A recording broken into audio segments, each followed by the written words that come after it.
Hey, everybody, you listen to the Combo Wombo podcast. I'm Chip Monk, and with me, as always, is the Mr. Gimpy. What up, bro? It's been happening, a man? while since I I don't know. It has been a little bit. There hasn't been much going on, dude. And like we had Mother's Day. Like there's like spring sales. Like I don't know. We don't give a shit about that stuff though. Like, did you buy anything? Mother's Day was kind of the bigger thing. Cause it's like, it's like, you got to take care of your mom, and if you have a spouse, you got to take care of them. You know what I mean? So it's like double trouble, dude. Exactly. And then you were dead that 1 week. You know, and then I had this kids with the sickness. It was a rough couple of weeks, guys. I don't know. Let's be real though. There hasn't been much happening in video game news. I mean, they dropped out that new Zelda game. Yeah, I blame like the canceling of like really the only news, honestly. Yeah, they cancel like E3 and stuff. So like all the big announcements that we usually get around now are like. They're split between the showcases. Sony had their showcase this week, which we'll talk about in a second. Xbox's showcase is next month, which is in about 2 weeks, I believe. It's like middle of June, right? Yeah, it's soon. Got Fight Forever. That's game that's taken forever. Yeah. That's still slated for August, correct?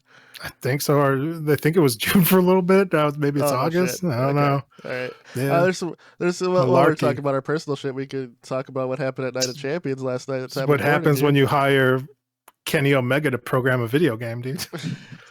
What happened at Night of Champions? I didn't catch it yet. Should I spoil it for you, bro? Yeah, man, go for it, dude. The spoilers, dude. All right. Jimmy Uso super kicked Roman Reigns in the face twice. All right.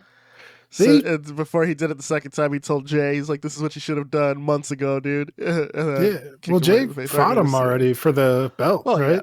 Yeah. That was when the bloodline was first forming, but he's like, "Acknowledge me."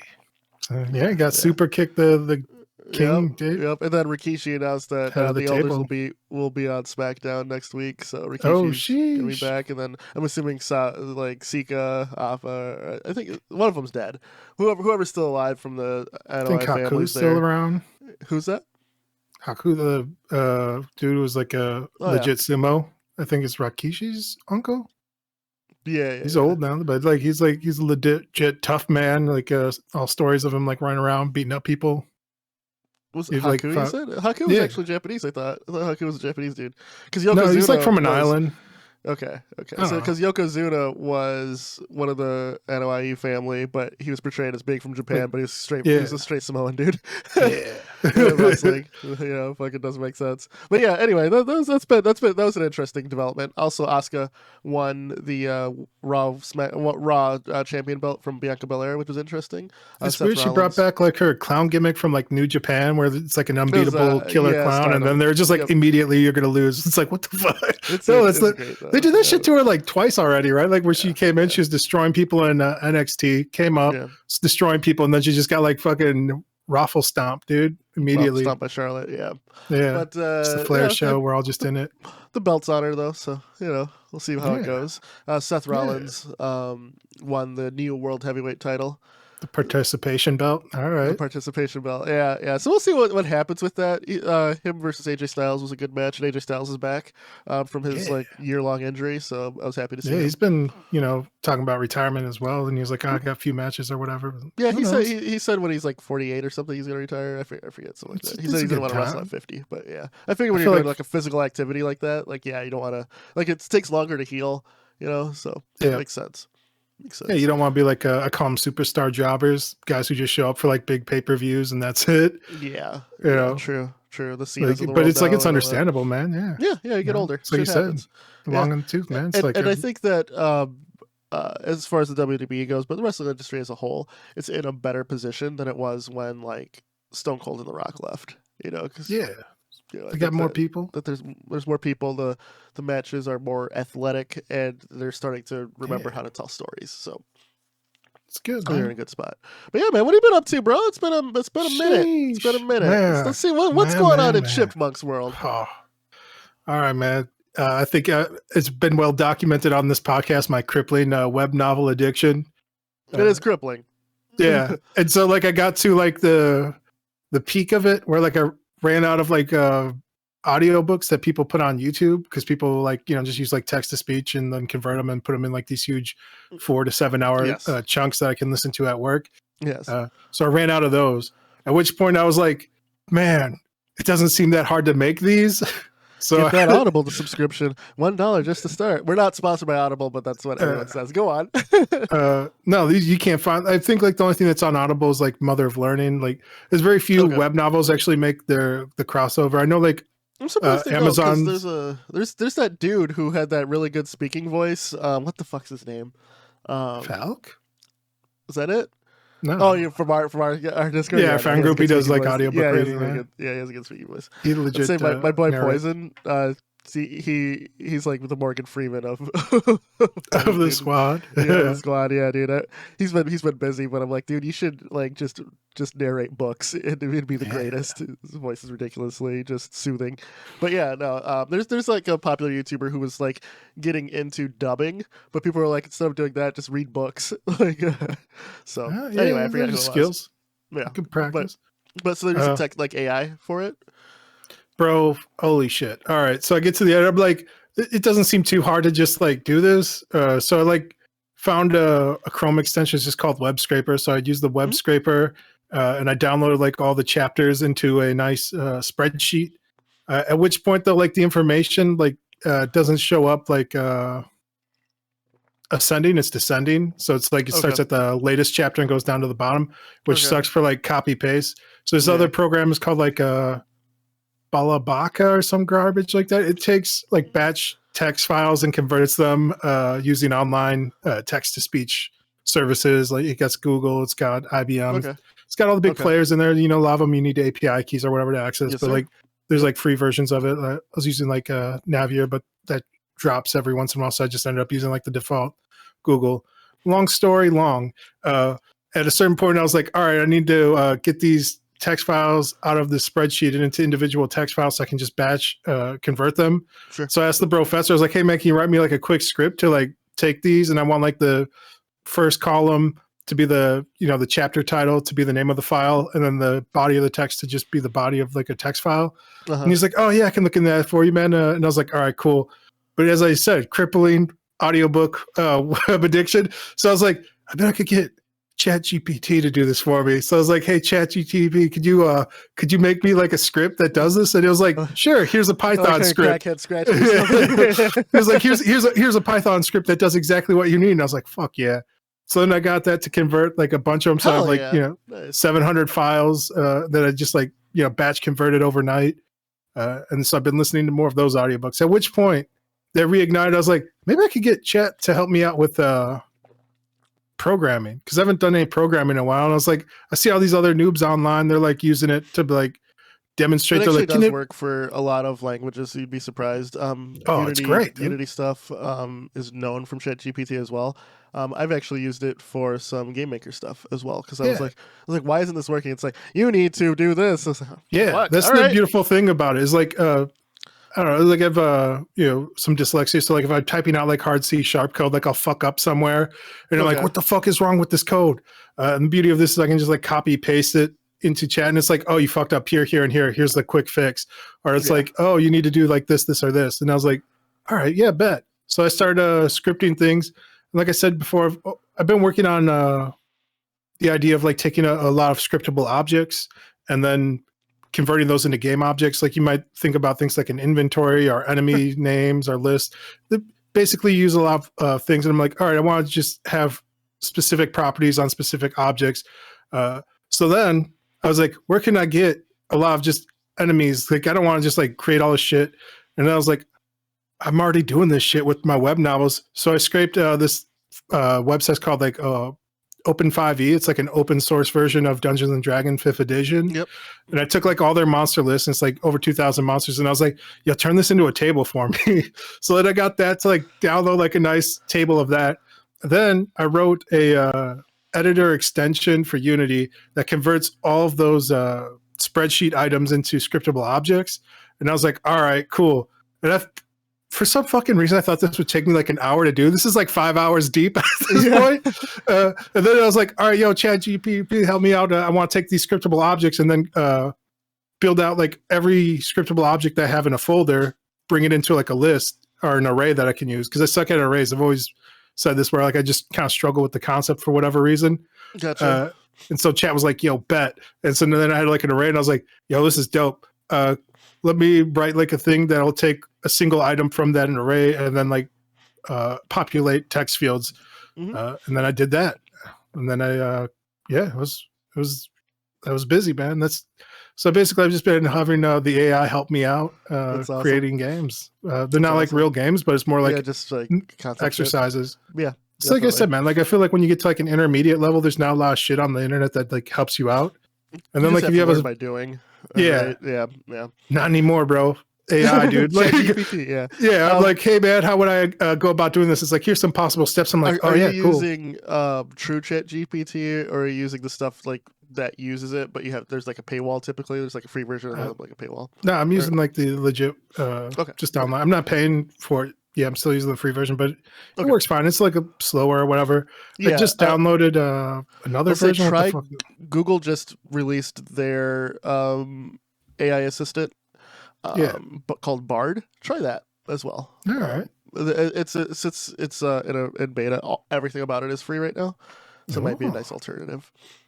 Yeah, I could try that out. Like, I haven't had too many issues. I know, like, sometimes it was giving me like bad or terrible code, but like that's kind of the beauty of like knowing what you're doing at like an intermediate or advanced level. Like you can look at it and be like, oh, this is wrong. And then like you can talk through it and be like, hey, can you try it this way instead? And you'll be like, yeah, let me try something like that. And then you're like, all right, this is close enough. This works, this doesn't work. It's horrifying how advanced AI is. I don't know, it's great. Skynet, brother. It's basically like Google. Like nobody's like, Google's horrifying for like, if you can. Google is horrifying. Do a search with it. It has all of our information. Google is horrifying. Have you ever heard of this famous conspiracy theorist chipmunk here? The internet is dead theory. Yeah. Yes, I have. Yeah, so it's like there's going to be more bots than people, and then the algorithms are going to tune for like the bot traffic instead of human traffic. It's basically, I feel like we've already hit that inflection point. I think we're near it. If anything, I think it's going to get. I think we've been there, and now it's going to be like more on Front Street. I think there's a lot of like big corporations that pay like media groups to create like influencers and like channels that people go on, accounts that they don't realize are being controlled by like conglomerates, and like those decisions are being like aggregated by like big data, which is basically bots. But I think the next step is going to be like dystopian stuff right at the moment. No, bro, this is just me, dude. This is like a Deus Ex plotline at the moment, dude, or like Cyberpunk, which, yeah, all right. I don't know. I don't think it's going to be like a dystopian thing. It's just going to be like you're going to get exactly the type of content that you're interested in and more of it, but it's going to be like an infinite, fine-tuned amount.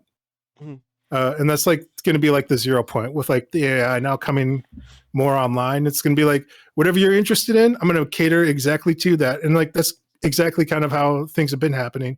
I feel like we all get like siloed off by the algorithms to like, yo, man, you seen this? I'm like, no, I've never even heard of that, Okay. Yeah, I heard of a Combo Wombo podcast. You into game development? It's like, nah, man. I remember talking to you about this with like 3D stuff for like Blender, where I'm like, yeah, I'm really interested in doing like a lot of 3D art and like Blender and stuff. And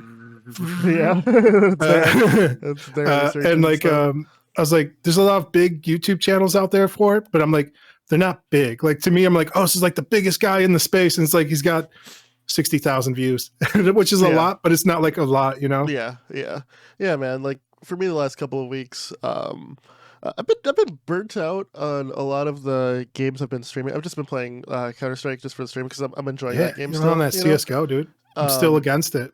It's fine. Trying to save you from your ways. I'm truly play League with me, dude. I'm truly just waiting for Street Fighter 6 to launch. It comes out in like 3 days. So big. Street Fighter. So we'll see how it goes, but I've been itching to play a fighting game, and I have Guilty Gear Strive and stuff like that. But as when I was telling shout out Sir Solace, him and I were playing the beta together. I was telling him, I was like, Strive is a really good game, but I hate the matchmaking system because you have to have these like little chibi characters and you go into these little rooms and you have to like fight that way. I was like, it just puts me off of it. And then Street Fighter 6 is doing like the same shit, but it's 3D characters that you're in this like, giant room with, and I'm like, fuck, why do I gotta do this bullshit? Like, I don't give a shit. Just let me hit a button and then get a match, which Street Fighter has that option. I believe Strive has that option too, but like I had to like really search for it, so it just kind of pissed me off. So today, like I was trying to make an effort to get back into Strive, but also I have the other goal of finishing out 2 games. Shank 2, which I've been playing on the Steam Deck. I loved the original Shank, forgot completely that I own Shank 2, and was kind of scrolling through to look for games to play, right? And I just listed through all, and it was like, then listed through action games, and I was like, oh, I feel like a platformer maybe, so did it through action platformers, and then I was scrolling through, I was like, Shank 2, what the fuck, I own that? So, to put that on the Steam Deck, it works on Proton version 4.0.11, or you could do the Wine 3D prefix, and it works just fine. There's some slowdown if you do it by what Valve recommends, which I reported, so hopefully that'll get fixed. But that's the beauty of the Steam Deck. You can tweak shit till it works. But yeah, I've been enjoying Shank 2, so I'm going to finish that. I've told our mutual friend Crab that I'm going to do a full run of Darkest Dungeon, the original, before buying Darkest Dungeon 2. He's been playing a lot of Darkest Dungeon 2. He's telling me about it. So he's enjoying it. He's like, they really streamlined a lot of those systems. Yeah, so I've started a completely new save on Darkest Dungeon 1, and then just going to go through it, because I have nothing really planned today. And then when the kids go to bed tonight, I'm hoping to play some Contractors with you and the Professor, and honestly, whoever else has VR and wants to join us. Yeah. Should be fun, man. Tomorrow, dude. It'll be great. Yeah. Hell yeah, that'd be super fun. But yeah, man, I've like I said, a lot of the competitive games that I've been playing lately, I just don't see the point. So, and I was saying this to some other friends. So after with like Halo, right, when Infinite first came out, I'm like, okay, I'm gonna grind that. I'm gonna mainly stream that. It's gonna be a super fun game. And I don't want to do tournaments or whatever, but I want to be at a high level and knowledgeable, and then just follow these things and kind of be like a voice, right? Voice of the people. Yeah. So after hitting Onyx each season, except for the I won't hit it next season. I'm not going to play it that often. But when you hit Onyx, like at that point, you're like, to level up further, it's like the number. But I found myself not really caring about it. Right? It's like we're at the top of the top. I don't give a shit anymore. There's no reason for me to continue playing. There's no, it's like I beat the game. So and then at that point, without Forge, I was like, there's really no reason to keep playing, because there's nothing keeping me here. So so then I started going back and looking at other team shooters. I'm like, I like playing games with friends and stuff.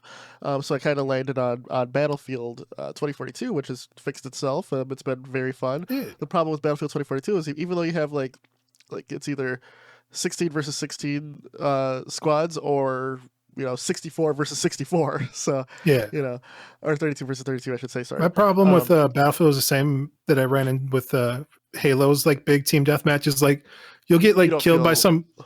What? Go on. Sorry, I was going to interrupt, but go on. You just get killed by some cheesy bullshit. Like, somebody's like in some weird ass angle, because of the nature of like those bigger matches with so many people. It's like you have to. There's less thought in the game design of like the level layout. It's more of like an open field with like some cover, and it's fucking annoying. Like, you'll just get like killed and have no idea how somebody killed you at points. Certain maps, yes, but traditionally, and actually Dice's reworks of these maps that came out with 2042, they put way more thought into it, to cover areas and stuff. They write down their rework ideas or whatever, and why they change things. They put a whole fucking script out of why they're doing this, to introduce cover, introduce more gameplay ideas, more angles and stuff like that. So I think you're right that initially they just kind of pumped maps out of their ass. But traditionally, like previous Battlefield games, they have a shit ton of thought of how they wanted lanes to work, how they wanted choke points to work, what they imagined things were. And now 2042 is at a state where it feels like a truly cared for and polished Battlefield again. Yeah. My remaining issue with the game is something just I don't know who's doing it, it's Dice or EA, but when you have a game that big, guess what? I have a friend group that big. If we all had Battlefield 2042, we can't get into the same game because it's 4-man squads. Yeah. We're running that same problem with Halo too, where we like had like 16 deep on game night, and we're like, we can't even make like multiple parties here. Can't do none of this. Like, it's very limited in the scope. Like, not even custom matches, nothing. No, I feel like custom matches, which is what we were doing. It's not like back in the day though, man. Like, you could run like custom Unreal or Quake like maps, like however you want to do it. Like, you could had whatever silly rules or whatever the bullshit you wanted. Now it's like, it's way more limited now. It's like if you have a big enough server or whatever, like you can do whatever. That's true. But and so like Battlefield's kind of it's like 4-man squads when you have like 128 people running around on a map. Like that's fucking ridiculous. So that's my one gripe with it. But like I said, I've been really enjoying Battlefield, and it's definitely scratched the shooter itch. And I've had some really great moments that like Battlefield like is always only in Battlefield, and I've had some moments like that where I'm like, okay, this is fucking awesome. It felt great. What game also opened up shit? Shout out to H1 fucking Z1, dude. What? Because there used to be, they used to have like custom servers for streamers, so they could do like random like they would have like 4 apartment buildings, and they would spawn in like I think it was like 120 or 100 people. Yeah. And you could just like go into your stream and be like, all right, here's like the server, everyone could get in, and it would fill up, and it would be like everyone's on this team or this team, and you could like assign teams of like 25 people, and like they'd hold down apartment buildings. It's fucking crazy, dude.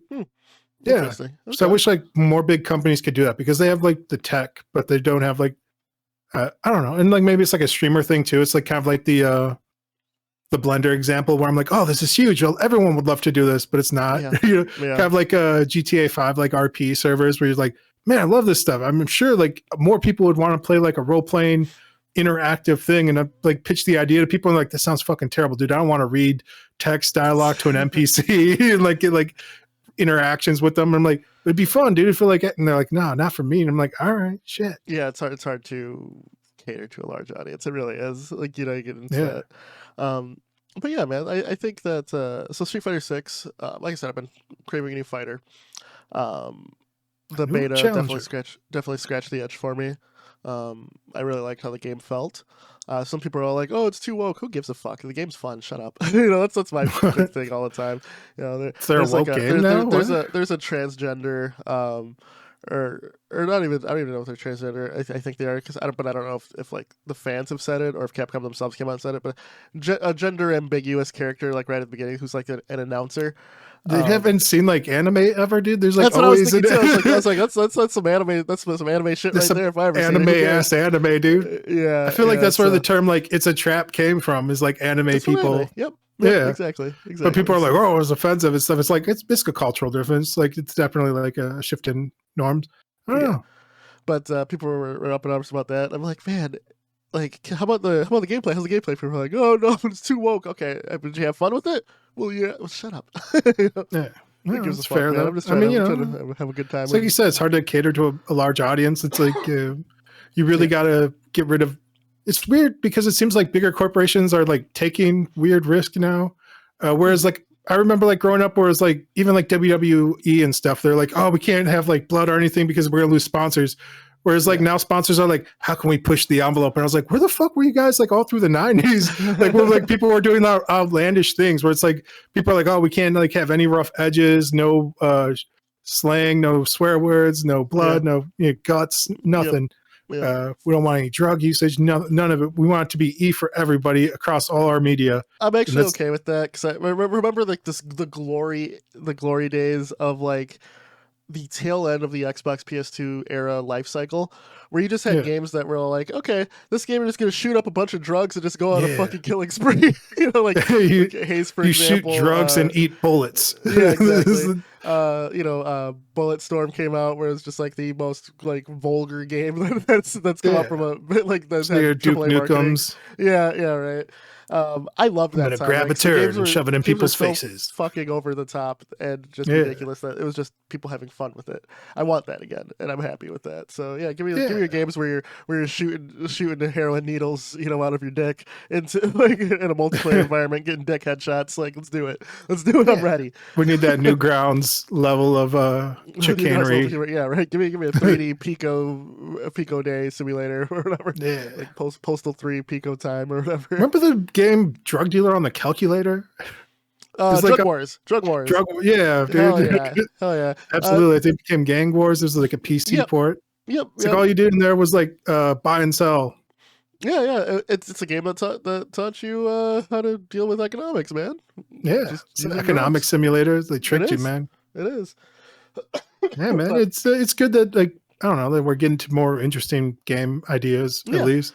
Yeah, I'll say in the I said it before that I think that this year is going to be the true next gen cycle. We're not having last gen games anymore. What was the game that came out that was like everyone was dunking on as well? It was like Forsaken or something with the lady. She gets Forsaken. She gets Yep. Yeah. We talked about this early on, dude, about how like the new Unreal Engine is going to make a lot of beautifully like boring, like empty games. There it is. There it is. Yeah, it was like the first one. I feel like this is just the beginning. I feel like there's going to be floodgates, man. Yeah. Especially with like I think Unreal dropped like 5.2 recently, where they have like I don't know, like the now nanite mesh. Yeah. Well, it's like AI generated like mesh for finding ground and stuff. They have like the nanites now expands to foliage because before they couldn't do like transparent objects and stuff. And they're talking. I saw a few people like trying to demo it with like VR. It's still not not ready for prime time on that. Like I've tried a few of those demos and like it's a vomit comet basically because there's like so much lag. But I'm also like I'm streaming directly from my laptop hardwired into the Oculus, and like I was having hiccups with that, and I was like, damn, this sucks. Yeah, huh. We'll see how that goes. Yeah, it's not being made for that right now. Like it's my buddy was talking to me about this, about how Meta's sunk like so many billions of dollars into it, and he's like, why do the games still look like shit? And I was like, because it's like a modified cell phone still. It's like it's a nice cell phone. It's like a $400, $500 like the cell phone that they're selling to you, but it's like at a loss too, so they're probably spending more. The problem is like I was telling him like I want like the in real basically. That's all I want. Just give me that where I can like plug it into like a computer. I feel like all this motion shit, like I don't know, man. It seems like we're gonna play contractors, but still it's like very few and far in between like games. There's not like a huge multiplayer scene, and it does seem like it's like mostly the youths on there. It doesn't seem like it's more casual at this point. It's like more fun, and then they're not even making like really fun immersive experiences. They're just not out yet. Well, it's coming soon. TB, but like we're determined. We're still in the toddler point of VR at the moment. Right now they're like they're entering the terrible twos. There's 3 immersive games coming out. One of them is a survival game that actually just came out. I believe it's an early access. I can't remember the name of it. I'm not going to play any more zombie games, dude. I'm telling you. You're like, don't you want to shit your pants, dude? I'm like, I don't, bro. Did you ever mess with that Resident Evil plugin for VR? How was it, man? Yeah. Oh, it's fantastic. Shit. Should I? Yeah, maybe I'll have to stream it in the Discord or something for you. Or maybe I'll have you stream it in the Discord so you can freak it out.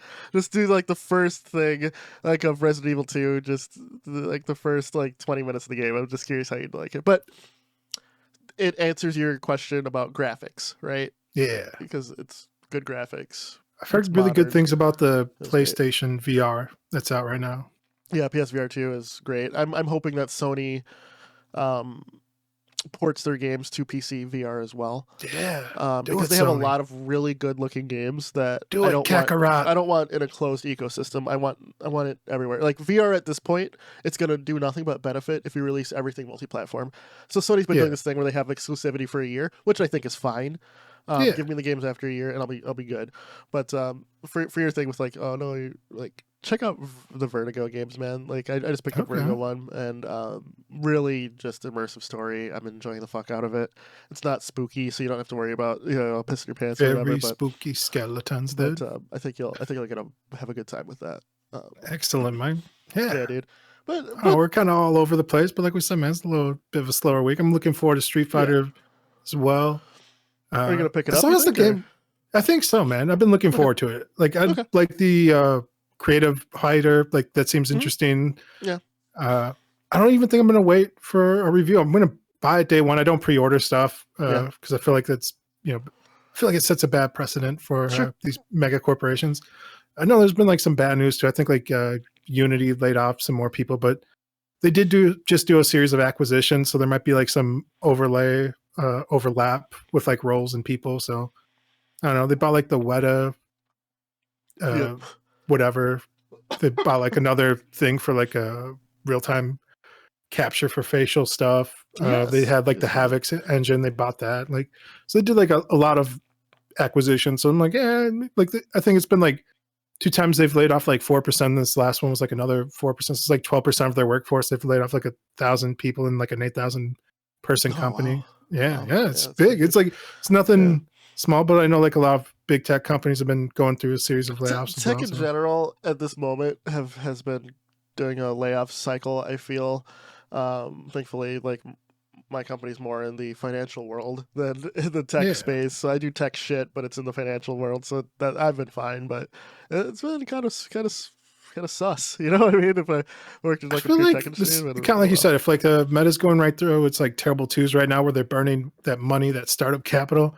I feel like most of these big tech companies are in the mature phase, and it's like it's a lot of just maintenance. There's now a ton of innovation, and it doesn't seem like they really build out skunkworks divisions to be like, oh, what can we build? Like they tried that early on, and that's where you see like, you know, people picking up like Spotify or Instagram or like Tumblr, where they're like building out like these smaller projects, and they're like, oh yeah, cool. So I don't know. It seems like they're like, everything that can be created has been created by us. We're done. Like, let's just save money. Yeah. Oh, okay. So let me end on this note here, just in terms of video games in the VR state, because the PlayStation Showcase came out, showed a lot of VR games that are definitely going to be multi-platform or are already multi-platform, such as Arizona Sunshine 2, but they just showcased it in the PlayStation Store, right? I think that also just special shout out, Alan Wake 2 is coming out in October. Loved Alan Wake 1, so shout out there. But I think within the next 2 years, we are going to get a magnum opus VR game that surpasses both Alex, Walking Dead, Saints and Sinners, and it's going to be the definitive game to play and going to be the system seller. Because we've mentioned on the pod before, it's been about 3-4 years of like VR becoming mainstream, which is the growing stage. You know, and like I said, I think we're in the like toddler stage where, you know, if we follow like human growth patterns, right, in the toddler stage, there's like one moment where your toddler will exhibit some kind of just talent, and you try and nurture that talent. And with what you said, Chip, with there's no immersive sims for the VR, there are games that get really close to that full body just feeling of being immersed, but they just lack something else like story or like choice, right? Like I think like Boneworks or Bone Lab, the second Boneworks game, really does a good job of making you feel like you're in the game, but the story sucks ass. Or like something like, you know, like I'll use Vertigo 2 as an example, even though I'm very early into it, but I can already tell it's like great story, immersed, but I don't feel like I could live in this world, right? You know, not a knock against it, but I think this is like VR, that you're in this space. I should feel like, even if I don't have like the vests or anything, like if I get hit, I don't want to get hit in VR. You know what I mean? Like something. We need like another Skyrim. I feel like that's kind of the game right now for people. Like a lot of people get immersed into that Skyrim VR, and they're like, "This is it. This is all I play." I'm like, "You don't play anything else?" They're like, "No, I love this game." And I'm like, "Shit." And they get specifically like the VR version of the game. I'm like, you know, you can just like port over the desktop version and have like all the mods and stuff. And they're like, oh, you know, I found a way around it. I'm like, okay, shit. Like people, like that immersive world, but like you said, like the next gen of that, like with like, I feel like it, we're on the cusp. It feels like definitely. Very close. Yeah. Whether it's a, you know, I think it's gonna have to be like an RPG, right? Or like a single player driven story game, like maybe like a BioShock-esque kind of a game where you're. I mean, we've seen like glimpses of it. So. There was like that demo that they made where it's like you're learning to fly a spaceship, and like you're talking to a lady, and like she responds to like your voice, kind of like I said though, like what I want. Like most people don't want to like voice act against like an NPC. They're like, fuck that dude. Like it's weird. Yeah. So I'm gonna be talking to myself and moving around in my own apartment. I don't need that drama. Right. I don't need to catch hands. I think we're close, and there have been definitely out of body experiences in VR that I've had, like with games too, to where I'm like, okay, we need to just nurture this. You want to talk about out of body experience, bro? Let me tell you about a little movie called Pacific Rim 2. The movie's great. Pacific Rim Uprising, yes. Yeah, dude. No, that's it. Like I watched that in my Oculus headset, dude, and like the VR like experienced it. I was like, holy shit! Like I was just like laying in bed watching this movie full VR, and I was like, the movie was. I don't know, like like there's like gimmick movies where you're like this was filmed specifically for like 3D bullshit. Yeah. Because like I was looking at like the camera, like I don't know, like you and both me are like love cinema. Yes. So I was like looking at like the camera angles and like how it was shot, and I was like, I could seeing this in theaters and being fucking pissed, dude. Like there's so many like wasted like camera movements and shit that like aren't establishing shots and stuff. Sure. But in VR, bro, there's shit flying in your face. There's fucking debris, and you're like, whoa, bro, it feels like I'm moving into like this area and like being a fly in the room with them. It's really great. Nice. Story wise and all that other stuff, it's whatever. It's media. It's kind of like you said, like we need that magnum opus, like VR, like movie, like even like a dope VR movie. I know they're doing stuff on. There's been some really good VR short films actually. Yeah, there's been a lot of like stuff. There's like a YouTube, movies. They have like a very specific, just specifically made like 3D movies that people make. Out of engine, like in Unreal or Unity, where you can like export stuff directly to it, and it's like you're in the middle. You can get a little turned around in those too because it's like free form. Where it's like, and like some of them, like I felt like awkward. Like there was one where it's like kind of like a Pixar-esque movie, and it's like a passage of time, and it's like a daughter, like going from like being a little kid to like young adult, and then like showing like the teenage angst.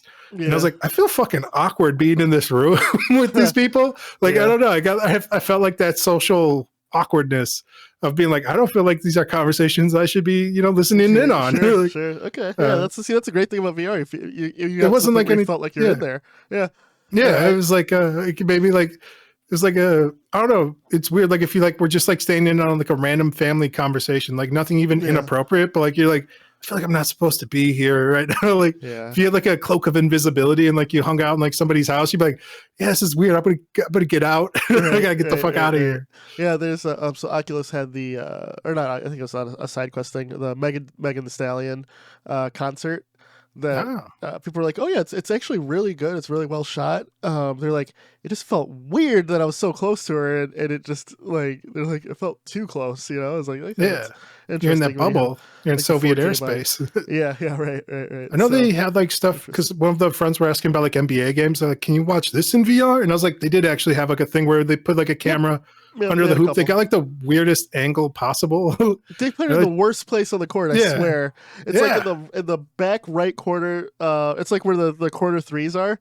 It's like right there. So when the guys are running to the opposite side of the court, you have to like literally crane your neck and like look over because you can't see it. It's like I'm really here at the game in like some really bad seats. If they get it like smack dab in the middle, I think it'll be fine. I think that'd be kind of a cool experience. I'd watch it in full VR 3D or any sports sporting event. Actually, honestly, I know. Like, could you imagine watching like a UFC event or like a boxing match or something with that? Yeah, but I think, all right. Yeah, I think watching like UFC is tougher because you got the cage, right? I feel like the cage obscures view, just in general, right? I'd rather watch boxing in it, but we'll see. Yeah, I know like I think there's like two companies that were doing like those live event streaming VR stuff, and like I think they both got bought out by other companies. So I was like, they were like operating a little bit at a loss too, because it's hard to sell tickets to. Yeah, because they only like how it is. Like there's so many like promotions and everything else where it's like, oh, you can only watch it live, blah blah. It has to be like at this time and stuff. It's like, dude, this is like taking away all the conveniences of like a VR headset, dude. Yeah, definitely. All right, man. Let's, for wrapping it up, anything you want to end on? Any summer predictions? Any things you're looking forward to? No, I think AI is great. I think like ChatGPT is good for helping you like understand like fundamentals. It's good like if you have code and you can be like, hey, add comments to this. Hopefully Street Fighter's good. No, I'm just looking forward to things. I'm very, very more optimistic. Sure. With everything, with all the things burning around the world. Yeah, I'm pretty optimistic. What about you, man? Any summertime predictions? I feel like we're really good at these. Yeah. So I'm just going to stick with the FGC at the moment. I believe Street Fighter 6 will be good. I think it will have a solid launch. And we're getting Street Fighter 6, Tekken 8, and Mortal Kombat 1 all in the same year, all within like 8 months of each other. Yeah. So we didn't even talk about Mortal Kombat 1, dude. There's no gameplay footage yet, so I mean, I'm not gonna. we could have at least honorable mention. Yeah. Have you played the new Zelda? Did you get that? I have it. It's still in shrink wrap. I just haven't had time, honestly. I might have to borrow the Professor's Switch to try it out. Because I played the last one. I borrowed it for like a week. I was like, let me borrow this. I want to play the fuck out of this game. Yeah. I hear great things. So yeah, we'll see. But yeah, I think that Street Fighter 6 is going to be my game of the summer. It is really the last game I'm looking forward to. I have Diablo 4 on the list to like buy day one. But as the game gets closer to launch, I'm less and less interested in it. So we'll see where it goes from there. Dude, but I think that's it, man. Heck yeah. All right. I feel like a bunch of smaller companies merging out. I don't know. Yeah. That's my prediction. I don't feel like that's a huge prediction, though. I feel with all like the tech layoffs and stuff, I think you're going to see a lot of smaller tech companies that are innovating like interesting things in the spaces. But yeah, we'll see what happens, man. That's it. Go ahead. I'm sorry, I didn't mean to cut you off. You're good. I was going to say for the Combo Wombo podcast, I'm Mr. Gimpy. That's Chipmunk. And we are back. We're full form, and we will see you guys next week. You haven't seen our final form. Like, share, subscribe. Yeah, bitch. Later.